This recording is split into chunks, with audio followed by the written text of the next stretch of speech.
Yeah. I have two questions, Matt. First, about protecting journalists in war zones. Last night, our colleague in Al Jazeera in Gaza got been targeted. Our correspondent lost his leg, and our cameraman also suffered severe injuries in Gaza. Are you still in contact with the Israelis, pressing them to make everything possible to avoid targeting journalists?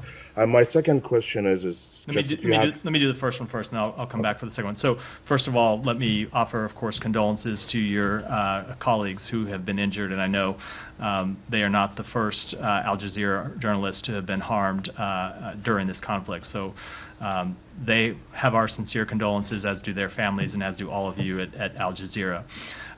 Yes, we continue to engage with the government of Israel to make clear that journalists ought to be protected. We understand, of course, that this is an active war zone. Journalists are doing are putting themselves in harm's way to bring us the truth, and we support their work in bringing us the truth, and we want to see that they're protected to the maximum extent possible.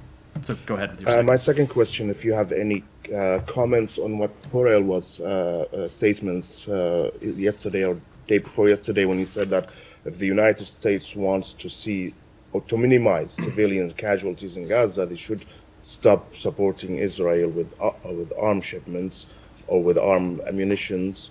And he compared that to what the United States did in 2006 in the war in Lebanon, when they put a pause on supplying Israel with arms and ammunition. So just as a factual matter, I've checked with people here about the pause in 2006, and no one is aware of that actually being the case. So just as a factual matter.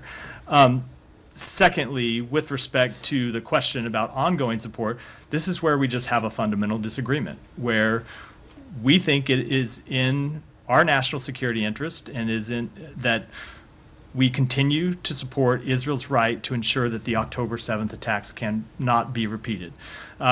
We want to see them have the ability to go after Hamas, to defeat Hamas. We know that Hamas wants to continue to target Israel. Hamas has been very clear about what their goals are, and they have not changed since October 7th.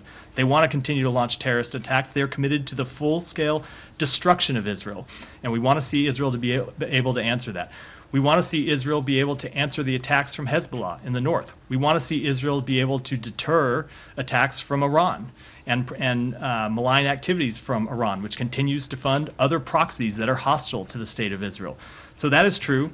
And it's also true that we want to see Israel do more to protect civilians from harm. And so I know sometimes it is difficult for people to understand that two things can be true, but those are the two things that we believe in.